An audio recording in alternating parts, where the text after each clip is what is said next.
Bismillahirrahmanirrahim. Assalamualaikum warahmatullahi wabarakatuh.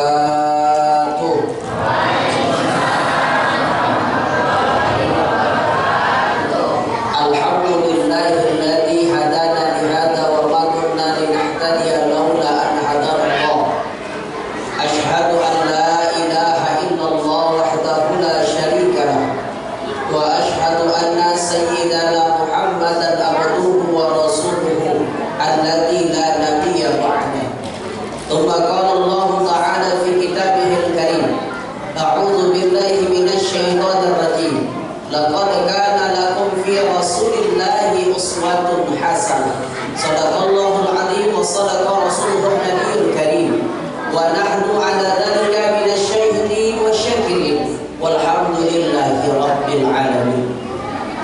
Bapak Ibu, mohon izin, mungkin malam ini tak terlalu panjang ceramah yang saya sampaikan. Karena apa? Karena dua hal. Pertama, tadi sudah 10 menit waktunya dipakai anak saya.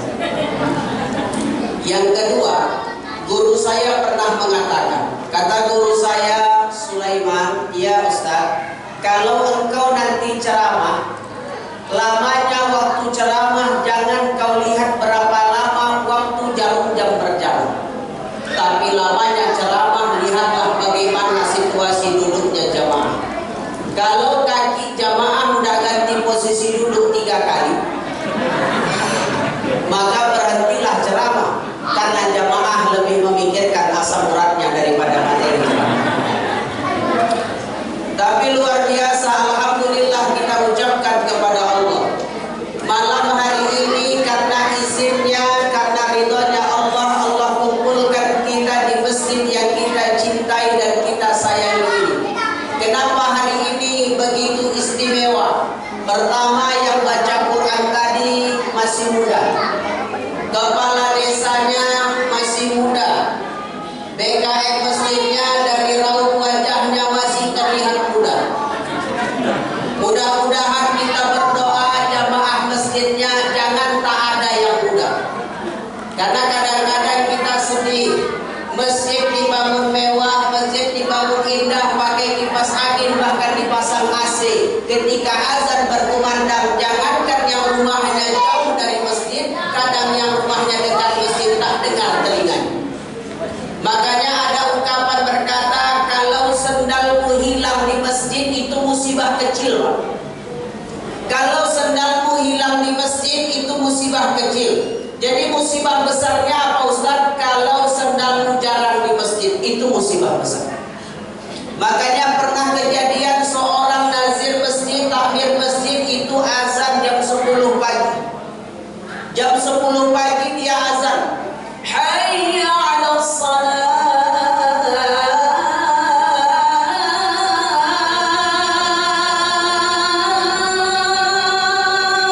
jam 10 pagi, Pak. Yang datang ramai. Ada yang bawa kayu roti,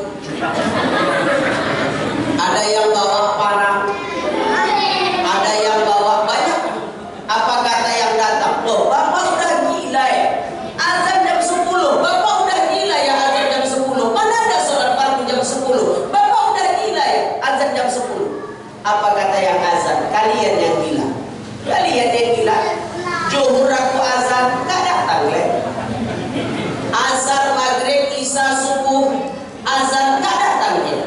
Jam 10 aku azan, tahunya kalian gak ada sholat fardu, tapi kalian datang jam 10. Mau ngapain? Pak, Ibu, tahukah kita fadilah dan luar biasanya ganjaran bagi orang-orang yang menjaga salat? Suatu hari sekelompok orang-orang kafir Quraisy itu datang menjumpai Nabi Muhammad. Mereka katakan begini, ya Muhammad, kenapa umatmu diperintahkan sholat 5 waktu? Apa yang diberikan Tuhanmu kepada umatmu yang melaksanakan sholat 5 waktu? Dengarkan, ketika dengar ini cerita, insya Allah mulai besok pasti jaga sholat. Pertama, kata Nabi Muhammad, adapun sholat yang pertama adalah sholat zuhur. Zuhur itu dilaksanakan di siang hari saat matahari tergelincir dari atas kepala. Waktu zuhur adalah waktu api neraka siapa umatku yang mereka melaksanakan dan menjaga salat zuhurnya, jangankan panasnya api neraka, uap api neraka pun tak bisa menyentuh tubuh orang-orang yang menjaga salat zuhur. Satu. Kedua, adapun salat yang kedua adalah salat asar. Salat asar itu 4 rakaat. Waktu asar, waktu Nabi Adam alaihi salam makan buah kuldi. Maka kata Rasulullah, siapa umatku yang mereka melaksanakan salat asar, mereka jaga salat asar, kemudian mereka berdoa kepada Allah dengan doa yang baik dan Allah rasa doa mereka pantas buat mereka, maka Allah kabulkan doa-doa mereka. Ketiga, adapun salat yang ketiga adalah salat maghrib. Maghrib itu 3 rakaat. Salat maghrib ketika waktu maghrib, ketika Nabi Adam alaihissalam diampunkan dosanya oleh Allah. Maaf, tadi salat asar yang melaksanakan salat asar Allah ampunkan dosa-dosanya, tapi yang melaksanakan salat maghrib Allah ijabah doanya. Asalkan doanya itu baik dan doanya itu pakai adab. Ini kadang-kadang mohon maaf Pak, kita siap sholat nggak mau doa, tapi kadang-kadang kalaupun doanya kurang adab. Gimana Ustaz doanya kurang adab? Siap salam, assalamualaikum warahmatullahi, assalamualaikum warahmatullahi. Ditandanya tangannya, ya Allah, kau tahu yang ku mau, amin. Pakailah akhlak ketika kita meminta kepada Allah. Tapi Ustaz, aku saban hari berdoa. Setelah sholat maghrib aku doa. Setelah sholat apapun aku doa. Ketika aku lakukan apapun aku doa. Tapi aku minta sama Allah, Allah tidak kabulkan doaku. Apakah Allah tidak sayang kepadaku? Bukan Allah tidak sayang, tapi berbaik sangkalah kepada Allah. Mungkin apa yang kau minta tak baik buatmu. Asya'an takrahu syai'a wa huwa khairul lakum wa asya'an tuhibbu syai'a wa huwa syarrul lakum. Boleh jadi apa yang kau benci Allah kasih kepadamu. Kenapa? Karena itu yang terbaik. Dan boleh jadi apa yang kau cinta Allah nggak kasih. Kenapa? Karena itu yang terbaik. Maka baik sangka kepada Allah. 4. Adapun salat yang keempat itu salat Isya. Isya itu dilaksanakan di waktu malam. Kata Nabi, siapa umatku yang melaksanakan salat Isya, ikhlaskan Allah. Nanti di akhirat ketika mereka hendak melewati titian Shiratal Mustaqim, kata Nabi, siapa umatku yang menjaga salat Isya, mereka ikhlas karena Allah, nanti Allah berikan mereka cahaya yang terang agar mereka mudah melewati titian Shiratal Mustaqim. 5. Adapun salat yang kelima itu salat subuh. Subuh itu memang cuma 2 rakaat. Subuh itu memang cuma 2 rakaat. Tapi apa kata Nabi? Ketika umatku menjaga salat subuhnya, apalagi laki-laki, mereka jaga salat subuh, mereka berjamaah di masjid. Jamaah di masjid para laki-laki ketika subuh, nanti di akhirat Allah akan berkata kepada mereka, wahai hambaku, masuklah kalian ke dalam pintu surga dari pintu mana yang kalian mau. Itu hebatnya salat.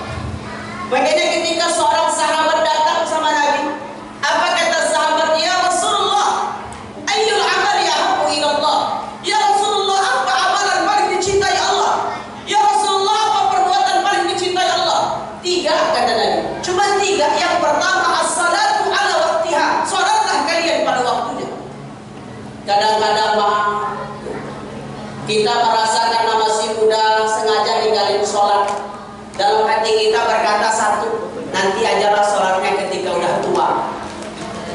Kita masih muda, lalai dengan ibadah, kita sibuk cari dunia. Maaf, kita kaya belum tentu mulia di mata Allah. Kita punya kekuasaan belum tentu mulia di mata Allah. Kalau Allah memuliakan manusia karena hartanya, maka Qarun jadi orang yang paling mulia di mata Allah. Qarun, ibu baca sejarah Qarun itu siapa? Qarun itu sepupunya Nabi Musa, orang yang baik, orang yang soleh ketika dia susah. Kemudian dia datang kepada Musa, ya Musa, kau kan Rasul Allah, kau kan Rasul Allah, doakan aku, mintakan kepada Allah agar aku jadi orang yang kaya. Maka Musa mendoakan Qarun dan Qarun jadi orang yang kaya. Tapi ketika kaya, Qarun sombong dengan segala hartanya, dia jauh dari Allah. Maka lihat bagaimana Allah mengazab Qarun. Allah masukkan Qarun ke dalam tanah beserta harta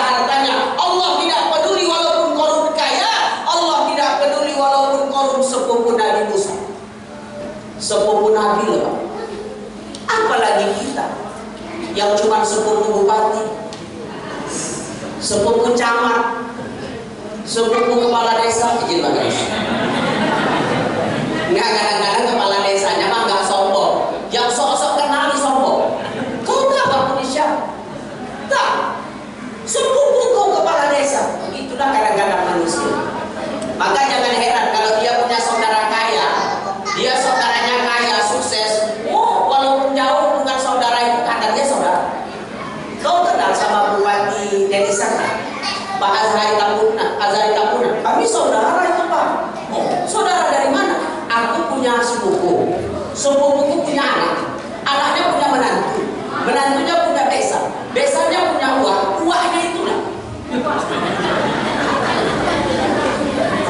Tapi kenapa dia bisa ingat dan berkata saudara? Karena dia kaya. Tapi coba tunjukkan ketika sama orang yang miskin, kadang-kadang dekat hubungan nasab, dekat hubungan saudara, kadang-kadang dia tak mau mengakuinya. Lebih parahnya lagi, kadang-kadang ketika duduk bersebelahan, bahkan ketika jalan berselisihan, saling tak bertegur sapa. Kenapa kita berkata, ah tak gunanya aku sama dia orang susah, tak gunanya aku dia orang miskin. Hei manusia, apa kata Rasul? Innallaha la yanzuru ila suwarikum wa amwalikum, walakin yanzuru ila qulubikum wa amalikum. Allah itu gak melihat manusia dari wajahnya, Allah tak lihat manusia dari hartanya, tapi Allah lihat manusia dari hatinya dan perbuatan. Maka yang dilebihkan sikit, lebih ganteng sikit, jangan sombong. Mentang-mentang cantik jangan sombong. Yang cantik aja gak boleh sombong, apalagi jangan sombong lah. Kalau sekarang lagi cantik gak sulit kok, gak sulit. Orang hitam aja sebulan bisa putih, kasih bedak yang mahal kan. Walaupun orang kita ini nanggung, yang putih mukanya aja, mukanya kinclong, putih besinan. Tengok tangan sama kakinya hitam kayak pantat tuan. Bagus kayak aku, dari wajah sampai kaki hitam semua. Nah, jangan sombong. Maka dulu maaf ini Pak, maaf. Dulu pernah ada cerita. Dulu pernah tak sengaja pohon terong tumbuh di sebelah pohon kelapa. Ada di samping di pohon kelapa. Banyak. Pohon terong ada. Ibu ada pohon terong. Pernah nengok pohon terong? Pohon kelapa itu tinggi besar. Pohon terong itu pohon yang kecil tapi buahnya besar. Pernah nggak sengaja pohon terong tumbuh di sebelah pohon kelapa? Saking sombongnya kelapa, diejeknya terong. Diejeknya terong. Apa kata kelapa? Terong. Ya iya, namanya terong.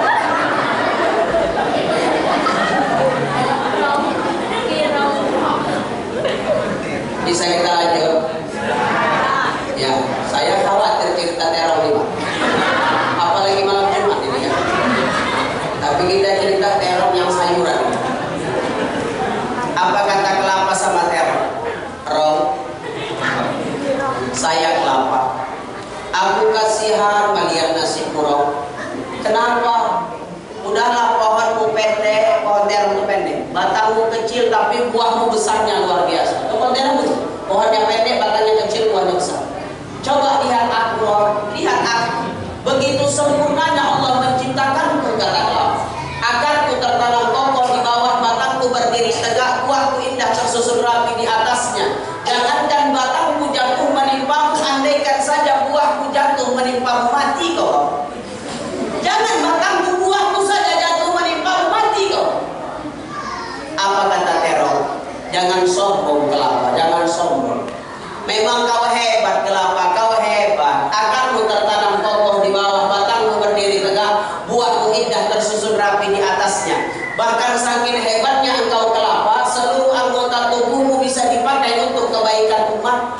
Akarmu dibuat karya seni, batangmu dibuat kayu beroti, daunmu dibuat sapu lidi, buahmu dibuat inti, bahkan batoknya bisa kawan begadang malam hari. Benar? Tapi kata terong apa? Tapi kau jangan sombong kelapa, kau jangan sombong. Tunggu kelapa, tunggu. Kalau kita jumpa di Kuali,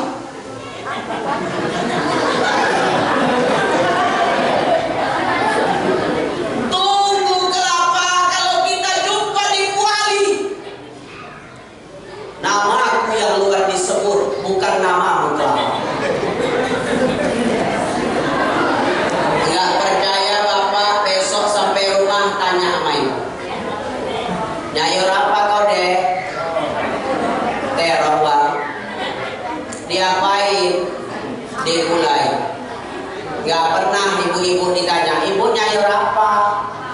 Kelapa. Kelapanya diapain bu? Diterong ikan. Jangan kau sombong mentang-mentang kau kaya. Jangan kau sombong mentang-mentang kau punya jabatan. Apalagi kau kaya dan punya jabatan membutuhkan orang-orang kecil seperti terong. Maka hebat. Jangan, tak ada yang pantas kita sombong. Oh, Ustaz Sulaiman tuh sombong. Dia juara satu dai tingkat nasional. Oh, tak perlu kita sombong. Kenapa? Orang tahu saya 2014 juara satu dai muda Indonesia, disiarkan langsung oleh televisi. Tapi 2014 kalau orang tahu bagaimana saya 2013 ke bawah, 2013, 2012, 2011, 2010 tukang becaknya aku Pak di Serampah Sedang Beragai. Kalau tak percaya, Bapak Ibu punya saudara di Serampah Sedang Beragai, tanya, kenal dengan Ustaz Sulaiman yang sering dipanggil orang Ustaz Sule, juara satu nasional dai muda. Tahu siapa dia dulu sebelum dai? Dia hanya seorang tukang becak yang bawa sewa. Maka lihat, Qulillahumma malikal mulki tu'ti mulka man tasha wa tanzi'u mulka mimman tasha wa tu'izzu man tasha wa tudhillu man tasha biyadikal khair. Ketika Allah mau memberikan kedudukan kepada siapapun, dicegah pun akan dapat kedudukan itu kepadanya. Maka kalau minta itu sama Allah, minta kedudukan itu sama Allah. Merengek-rengek kita minta tolong sama manusia, tapi Allah tidak berkehendak, tak jadi. Tapi ketika kau minta kepada Allah, kau mohon kepada Allah, ya Allah berikan aku sesuatu yang bisa membuat aku terhormat. Ya Allah berikan aku sesuatu agar aku dipandang manusia lain. Hari ini ya Allah, orang ketika melihat selisih jalan denganku berpaling wajahnya. Hari ini ya Allah, orang-orang tak memandangku sebagai manusia. Aku dilecehkan, aku dihina. Mengadu kepada Allah, minta kepada Allah. Allah kasih kekuasaan, tak ada yang tak mungkin. Innama amruhu idza arada syai'an ay yaqula lahu kun fayakun. Sama dengan hari ini. Bapak Ibu duduk di bawah, aku duduk di atas.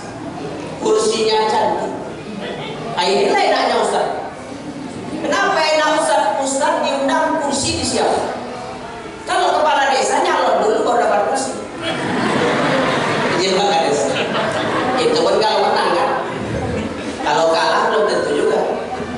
Makanya kata guru saya, Sulaiman, jangan kau kejar-cari kesuksesan itu. Kenapa? Sukses itu bisa kau dapat kalau kau punya satu dari 3M. Sukses itu bisa kau dapat kalau kau punya satu dari 3M. Apa itu M? Yang pertama, orang sukses karena punya faktor nasab. Apa itu nasab? Punya garis keturunan, memang orang-orang sukses. Ayahnya sukses, insya Allah dia berjuang untuk anaknya sukses. Suaminya sukses, insya Allah istrinya terkenal. Istrinya sukses, suami terkenal. Makanya Bapak Ibu jangan heran, kadang-kadang kita lihat artis sinetron yang mohon maaf kadang-kadang wajahnya tak ganteng, wajahnya tidak cantik, tapi pasangannya luar biasa cantiknya. Kenapa? Bisa jadi dia nebeng ke popularitas. 2, ada orang sukses karena faktor nasab. Ustaz, kami mau sukses, nasab kami nggak punya. Ayah kami cuma tukang becak, mak kami cuma jual gorengan depan rumah. Jangan kau khawatir, kau bisa sukses karena faktor N. Yang kedua, apa itu? Nisab. Apa itu nisab? Kalau kata orang Medan, hepeng mengatur negara. Oh, sekarang apa yang nggak pakai duit? Numpang buang air kecil aja 2.000, betul? Tapi jujur kita bilang, rezeki itu Pak, ada rezeki peci, ada rezeki sepatu. Ada rezeki peci, ada rezeki sepatu. Apa itu Ustaz? Peci ini harganya murah, tapi semurah-murahnya peci letaknya pasti di kepala. Sepatu itu mahal, tapi semahal-mahalnya sepatu kalau dipakai pasti dipijak. Aku gak pernah nengok ada orang pakai sepatu karena mahal sepatu itu letak di kepala. Loh. Entahlah kalau orang sampah ini kan. Kalau disergai tak ada duit. Jadi bukan tentang banyaknya duit. Kalau Allah sudah berkehendak kau bisa naik-naik. Tapi kalau Allah tak berkehendak kau turun. Ketiga, nasab kau tak punya, nisab kau tak punya, kau ada yang ketiga. Apa itu? Nasib. Nasib Allah itu memberikan kepada siapa yang benar-benar ingin mendapatkannya. Oh Pak, nasib itu kita yang menentukan Pak. Takdir Allah yang menentukan. Allah tak akan merubah nasib suatu kaum mengubahnya. Ini yang pertama. Kedua, Ustaz, ya, kata Nabi yang kedua apa Ustaz? Ibadah yang paling mulia. Kata Nabi, wal jihadu fi sabilillah. Jihadlah kalian di jalan Allah dengan apa? Bi amwalikum wa anfusikum dzalikum khairul lakum in kuntum ta'lamun. Dengan hartamu dan jiwamu itu lebih baik kalau kalian mengetahui. Pak, ada orang yang dia kaya, kemudian dia infak 10.000. Jangan kau bangga kau infak walaupun 10.000 kalau memang di dompetmu banyak uang yang lebih besar daripada itu.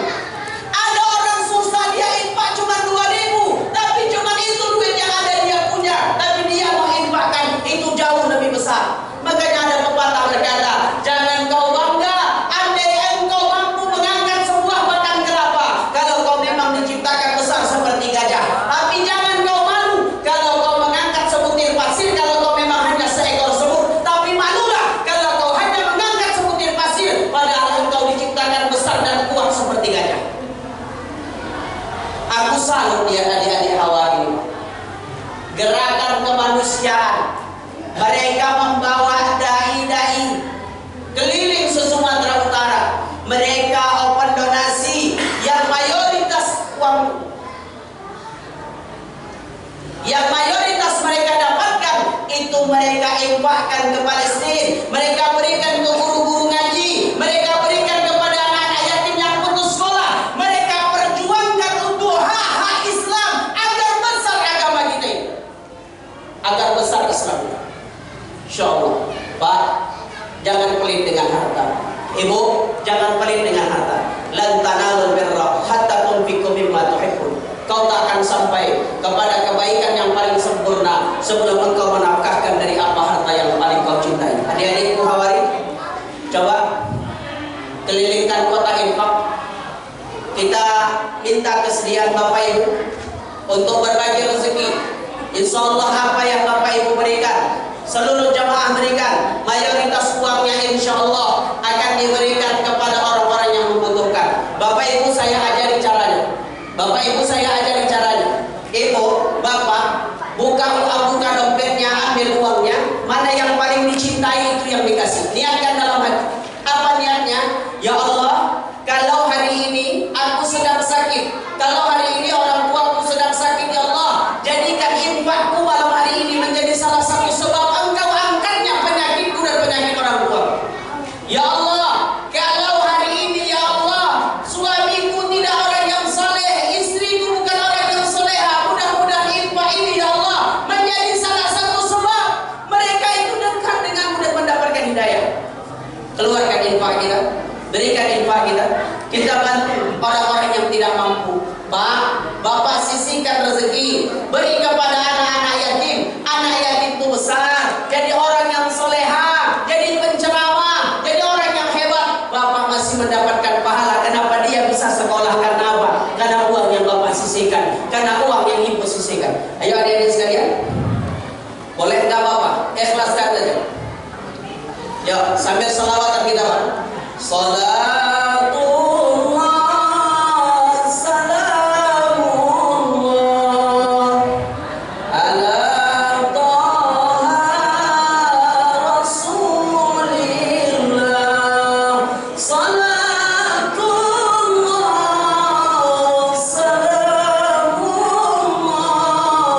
ala yasin habibillah.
rasanya mungkin tidak pantas, rasanya kita benar-benar menjadi orang yang paling dicintai Allah kalau kita nggak benar-benar menjadikan Allah sebagai prioritas cinta kita.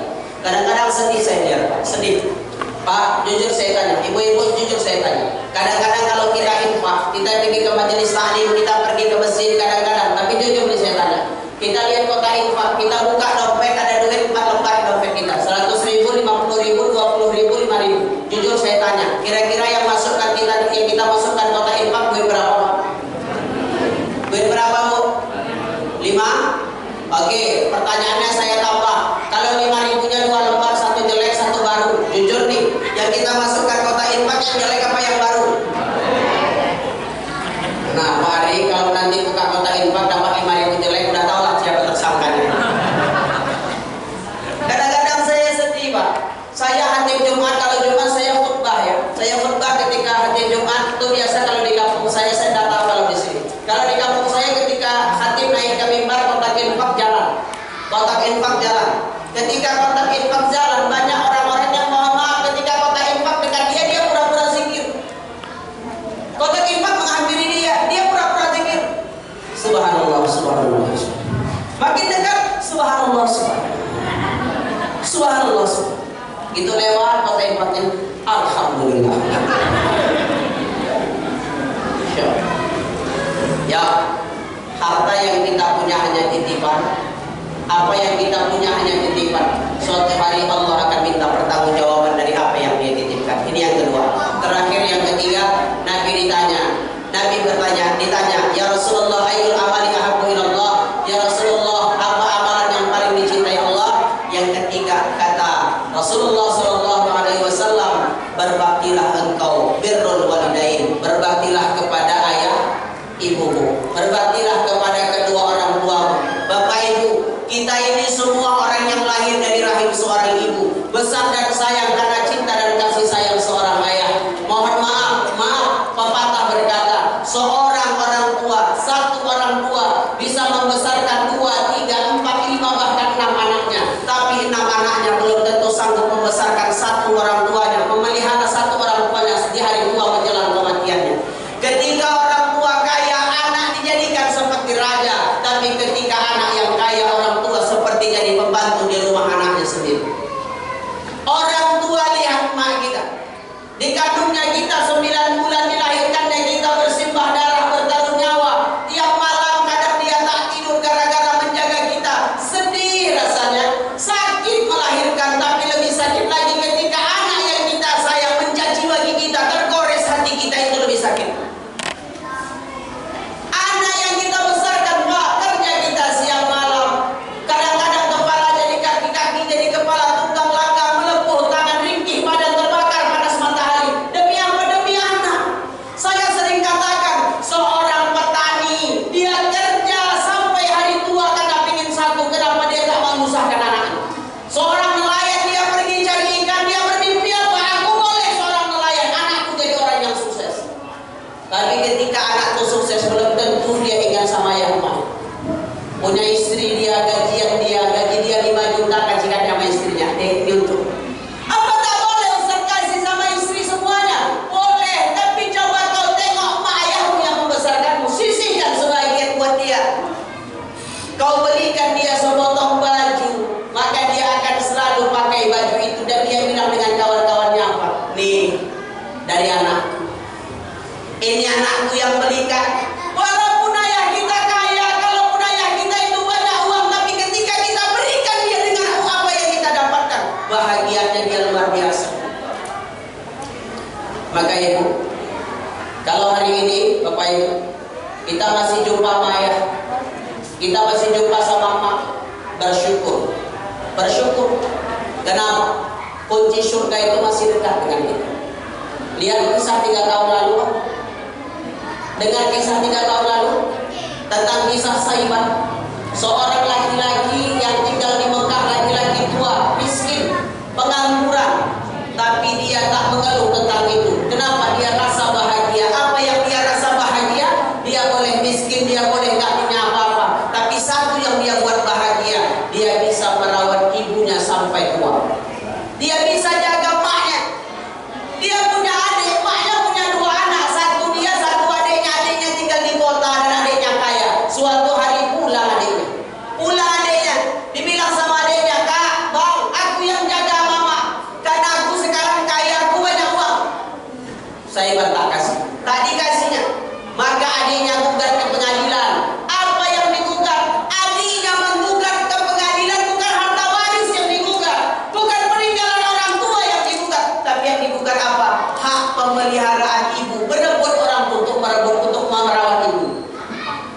kita kadang tidak.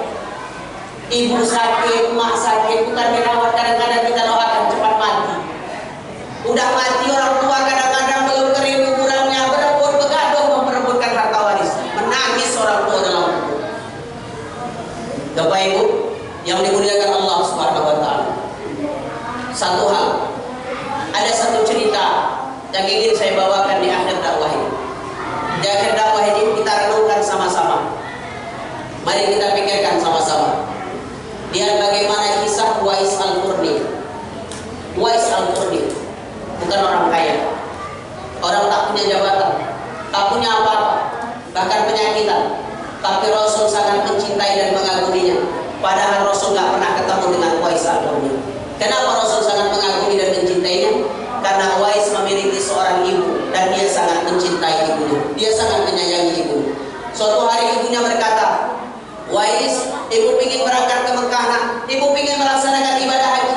Uwais nggak tahu dengan apa diberangkatkannya ibunya. Harta dia tidak punya, unta dia tidak punya. Coba lihat Pak. Uwais gendong mamanya ke Mekah.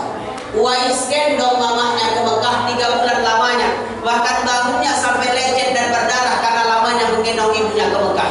Bahunya sampai lecet 3 bulan digendongnya ibu. Setelah itu ada sahabat yang melihatnya. Sahabat itu lapor dengan Rasulullah. Apa kata sahabatnya? Rasulullah, Uwais Al-Qarni telah menggendong ibunya ke Mekah ya Rasul, 3 bulan lamanya. Bahkan bahunya sampai lecet dan berdarah karena lamanya menggendong ibunya ke Mekah. Sudahkah semua itu impas? Sudahkah semua itu setimpal? Kalau dia mau membayar kasih sayang yang diberikan orang tuanya kepadanya. Apa kata Rasul? Katakan kepada Uwais, jangankan seorang anak menggendong orang tuanya ke Mekah. Andai ada hari ini seorang anak yang menggendong orang tuanya mengelilingi besarnya dunia ini, semua itu tidak cukup. Semua itu belum cukup kalau mereka mau membayar kasih sayang dan cinta yang diberikan orang tua kepada anak-anak. Percayalah, Rasul mengatakan, ridallah fi ridal walidain wa sukhtullah fi sukhtil walidain. Ridhonya Allah itu ada pada ridhonya kedua orang tua, dan murkanya Allah ada pada murkanya kedua orang tua. Kalau hari ini kita mesti ketemu dengan orang tua, sayangi dia, cintai dia. Kalau ada dia jauh, telepon dia, tanya kabarnya. Dia rindu tentang kita, dia nunggu kabar dari kita. Tapi kadang-kadang kita lupa telepon, tanya, mama apa kabar? Maaf, aku belum bisa pulang kampung, ma. Belum bisa kirim. Percaya orang tua tuh gak minta banyak dari anak.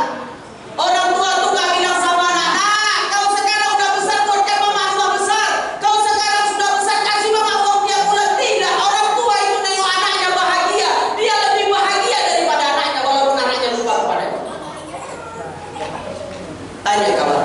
Tapi kalau anda dia sudah tak ada dalam setiap salat kita, dalam setiap ibadah kita, dalam segala doa kita, sertakan namanya, mohonkan ampunan untuknya. Mungkin dulu mah kita pernah tinggalkan sholat gara-gara jaga kita. Mungkin dulu ayah kita pernah ngambil yang haram karena untuk membesarkan dan membeli apa yang kita mau. Mohonkan doa untuknya, mohonkan doa kepada Allah. Semoga Allah meletakkan mereka di tempat yang seindah-indahnya. Maka mari di akhir dakwah ini sejenak kita berdoa, kita bermunajat kepada Allah. Semoga Allah memberikan yang terbaik buat kita, buat keluarga kita, buat ayah mah kita, buat anak-anak yang kita cintai. Semoga hari ini Allah kumpulkan kita di dunia dengan mereka, dan nanti di akhirat Allah kembali kumpulkan kita dengan orang yang kita cintai di dalam surga.